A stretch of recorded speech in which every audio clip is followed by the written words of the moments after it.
সুপ্রিয় দর্শক, আসসালামু আলাইকুম। সবাইকে স্বাগতম জানাচ্ছি আজকের গুরুত্বপূর্ণ সংবাদে। প্রথমে জানিয়ে দিচ্ছি সংবাদ শিরোনাম, পরে বিস্তারিত। ডক্টর ইউনূস সরকার হটানোর পরিকল্পনা নিয়ে হাসিনা পুতুলের তর্কাতর্কি। শুনছিলেন সংবাদ শিরোনাম, এখন বিস্তারিত। তার আগে ছোট্ট একটি আবেদন, যদি আপনি ন্যায় ও মানবতার পক্ষে থাকেন, লাইক দিন, কমেন্টস করুন এবং সাবস্ক্রাইব করুন আমাদের চ্যানেলটি, কারণ আমরা বলি সেই কথা যা অনেক মিডিয়া আড়াল করে। এখন চলুন বিস্তারিত দেখা যাক। ডক্টর ইউনূস সরকার হটানোর পরিকল্পনা নিয়ে হাসিনা পুতুলের তর্কাতর্কি। দিল্লিতে শেখ হাসিনার গোপন আস্তানা থেকেই চলছে নাশকতার গোপন প্রস্তুতি। তবে আন্দোলন পরিচালনার কৌশল নিয়ে মা শেখ হাসিনা এবং মেয়ে সাইমা ওয়াজেদ পুতুলের মধ্যে গত ৪ নভেম্বর কথা কাটাকাটি হয়। পুতুল মাকে এই মুহূর্তে চুপ থাকার অনুরোধ করলে তিনি ক্ষেপে যান বলে হাসিনার উপর নজরদারিতে নিয়োজিত ঢাকার নিরাপত্তা বাহিনী সংশ্লিষ্ট সূত্র দাবি করেছে। নির্ভরযোগ্য সূত্রে জানা গেছে, দিল্লির অভিজাত লুটিয়েন্স বাংলো জোনে ভারত সরকারের দেওয়া সুরক্ষিত একটি বাড়িতে শেখ হাসিনা বর্তমানে অবস্থান করছেন। তার মেয়ে সাইমা ওয়াজেদ পুতুল ওয়ার্ল্ড হেলথ অর্গানাইজেশনের দক্ষিণ এশিয়া চ্যাপ্টারের প্রধানের পদ হারানোর পর থেকে সার্বক্ষণই তার সঙ্গেই থাকছেন। বাসভবনটিকে কার্যত একটি ওয়ার্ডরুম হিসাবে ব্যবহার করা হচ্ছে। এখানে নিয়মিত শারীরিক চেকআপের জন্য চিকিৎসক ও নার্স এবং বড় কোনো সমস্যা দেখা দিলে বিশেষজ্ঞ চিকিৎসক ডাকার ব্যবস্থা রয়েছে। এছাড়া ওই বাসায় থাকছেন ভারতে দায়িত্ব পালন করা সাবেক একজন হাই কমিশনার। পাশাপাশি ভারতীয় এস্টাবলিশমেন্টের পছন্দ করা একজন আইনজীবী আইনি ও গণমাধ্যমের বিষয়গুলো দেখভাল করছেন। দিল্লি প্রেস ক্লাবের একজন সাংবাদিকও সহযোগিতা করছেন। সম্প্রতি বিভিন্ন সংবাদ মাধ্যমে প্রকাশিত সাক্ষাৎকারের প্রশ্নের উত্তরগুলো তারা দেখভাল করেন বলে জানা গেছে। সূত্র জানায়, ডক্টর ইউনূস সরকারের বিরুদ্ধে আন্দোলন নিয়ে পরিকল্পনা কিভাবে সাজানো যায় এবং দ্রুত সফলতা পাওয়া যায় তা নিয়ে সংশ্লিষ্টদের সঙ্গে বৈঠকের পর এ নিয়ে সাইমা ওয়াজেদ পুতুল মাকে এ ধরনের তৎপরতা বন্ধ রাখার কথা বললে তিনি ক্ষেপে যান বলে হাসিনার উপর নজরদারিতে নিয়োজিত ঢাকার নিরাপত্তা বাহিনী সংশ্লিষ্ট সূত্র দাবি করেছে। নির্ভরযোগ্য সূত্রে জানা গেছে, ক্ষমতাচ্যুত ফ্যাসিবাদী দল আওয়ামী লীগের পলাতক শীর্ষ নেতৃত্ব প্রতিবেশী দেশ ভারতের রাজধানী দিল্লিকে তাদের প্রধান রণকৌশল প্রণয়নের কেন্দ্র হিসেবে ব্যবহার করছেন। সেখান থেকেই তারা দেশের অভ্যন্তরে বিশৃঙ্খলা ও নাশকতার মাধ্যমে সরকার পতনের নীল নকশা তৈরি করেছে। বিশেষ করে দলটির পলাতক নেত্রী শেখ হাসিনার বিরুদ্ধে আন্তর্জাতিক অপরাধ ট্রাইব্যুনালে করা গণহত্যা মামলার রায় ঘোষণার সম্ভাব্য তারিখ ১৩ নভেম্বরকে কেন্দ্র করে নাশকতার পরিকল্পনা ফাঁস হবার পরই রাজধানী ও এর আশেপাশের এলাকায় আইনশৃঙ্খলা রক্ষাকারী বাহিনীর অভিযানে অন্তত ৩৭ নেতাকর্মী গ্রেফতার হয়েছেন, যাদের কাছ থেকে উদ্ধার হয়েছে অস্ত্রশস্ত্র। গত ১১ অক্টোবর দিল্লিতে শেখ হাসিনার বাসায় সাবেক সেনা ও পুলিশ কর্মকর্তা এবং সাবেক মন্ত্রী এমপিদের নিয়ে একটি উচ্চ পর্যায়ের গোপন বৈঠক হয়। বিশ্বস্ত সূত্রে জানা গেছে, ওই দিন সন্ধ্যা ৬টা থেকে রাত ১০টা পর্যন্ত ৪ ঘণ্টাব্যাপী পলাতক শেখ হাসিনার দিল্লির গোপন বাসভবনে আওয়ামী লীগ ও আইনশৃঙ্খলা রক্ষাকারী বাহিনীর ১০ জন গুরুত্বপূর্ণ ব্যক্তির সঙ্গে একান্ত বৈঠক অনুষ্ঠিত হয়। বৈঠকে অংশ নেওয়া উল্লেখযোগ্য ব্যক্তিদের মধ্যে ছিলেন টিজিএফআইয়ের সাবেক DG lieutenant general Akbar Hossain, ঢাকার মেট্রোপলিটন পুলিশের সাবেক কমিশনার হাবিবুর রহমান, অতিরিক্ত পুলিশ কমিশনার বিপ্লব কুমার সরকার ও সাবেক স্বরাষ্ট্রমন্ত্রী আসাদুজ্জামান খান কামাল।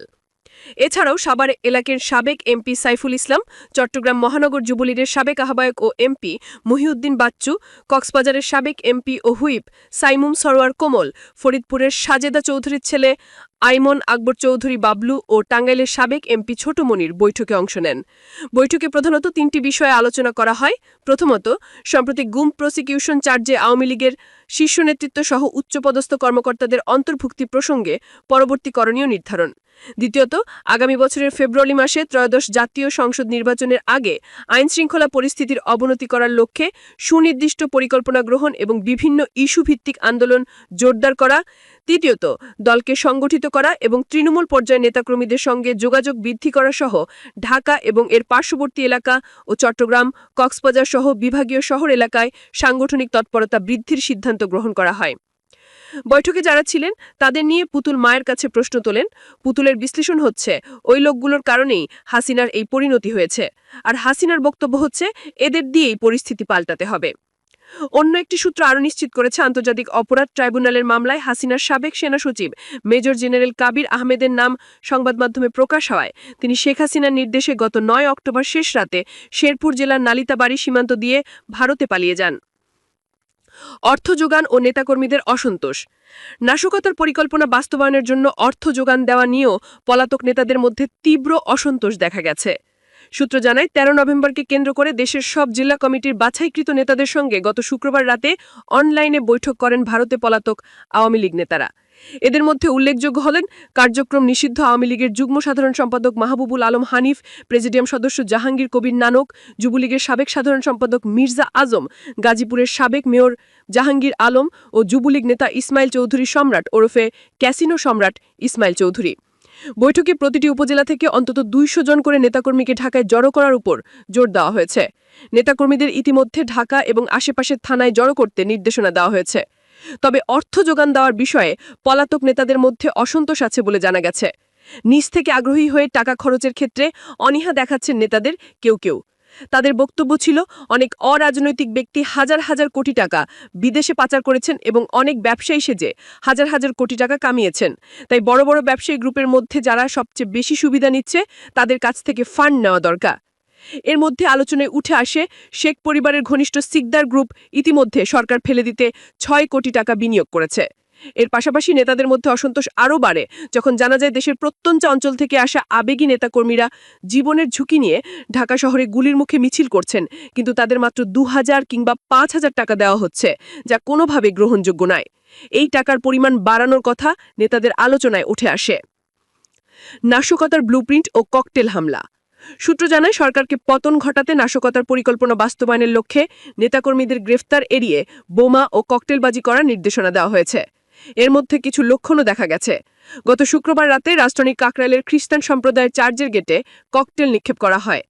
পুলিশ জানায়, কিছুটা নিরিবিলি এলাকায় গভীর রাতে মোটরসাইকেল থেকে ককটেল নিক্ষেপ করে মূলত নিজেদের জানান দেওয়া এবং জনমনে ভীতি ছড়ানোর কৌশলের আশ্রয় নেওয়া হয়েছে।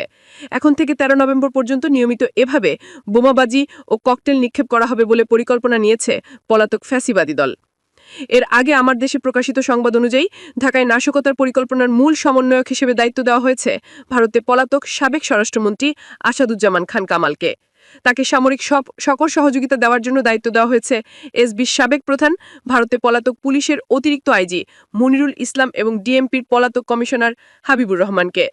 এসএসএফের সাবেক ডিজি ও সাবেক কিউএমজি লেফটেন্যান্ট জেনারেল অব মুজিবুর রহমান, লেফটেন্যান্ট জেনারেল অব আকবর হোসেন সহ একাধিক সেনা কর্মকর্তা এ প্রক্রিয়ার সঙ্গে যুক্ত। তাদের সঙ্গে সমন্বয় করে ঢাকায় অস্থিরতা তৈরির মিশন বাস্তবায়নের প্রস্তুতি নিচ্ছে পলাতক সাবেক ছাত্রলীগ সভাপতি লিয়াকত শিকদার, গাজীপুরের সাবেক মেয়র জাহাঙ্গীর আলম ও যুবলীগ নেতা ইসমাইল চৌধুরী সম্রাট ওরফে ক্যাসিনো সম্রাট ইসমাইল চৌধুরী। এই নাশকতার অংশে আদালতপাড়া ও গুরুত্বপূর্ণ সরকারি স্থাপনায় বোমাবাজির টার্গেট করা হয়েছে এবং অবৈধ অস্ত্রের ব্যবহারের বিষয়েও সতর্ক করা হয়েছে। সরকার পতনের লক্ষ্যে নেওয়া নাশকতার পরিকল্পনা বাস্তবায়নে দেশের প্রত্যন্ত অঞ্চল থেকে বাছাইকৃত নেতাকর্মীদের ঢাকায় আনা শুরু হয়েছে এবং ওই দিন ঢাকায় লক্ষাধিক লোকের সমাগম ঘটাতে চায় ষড়যন্ত্রকারীরা। এর মধ্যে সশস্ত্র ক্যাডাররা অস্ত্রবাজি করতে পারে বলে সরকারকে সতর্ক করা হয়েছে। এরপরই জানা গেছে, নভেম্বরের মধ্যে যদি হাসিনার বিরুদ্ধে মানবহত্য বিরোধী মামলার রায় হয়ে যায় তাহলে গোপালগঞ্জ ও মাদারীপুরে বড় ধরনের বিশৃঙ্খলার ছক তৈরি করা হয়েছে। এ কারণে নিরাপত্তা সংশ্লিষ্ট সংস্থাগুলো থেকে মাঠ পর্যায়ে এখনই সেনা মোতায়েন না করার পরামর্শ দেওয়া হয়েছে।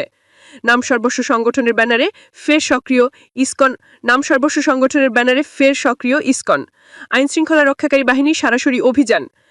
অবশ্য আইনশৃঙ্খলা রক্ষাকারী বাহিনী অভিযান জোরদার করেছে।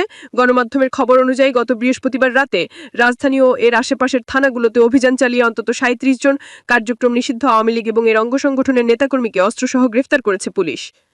এর মধ্যে রাজধানীতে অভিযান চালিয়ে 6 জনকে গ্রেফতার করে ডিবি পুলিশ। এছাড়া ঢাকা জেলা পুলিশ অভিযান চালিয়ে 31 জনকে গ্রেফতার করে।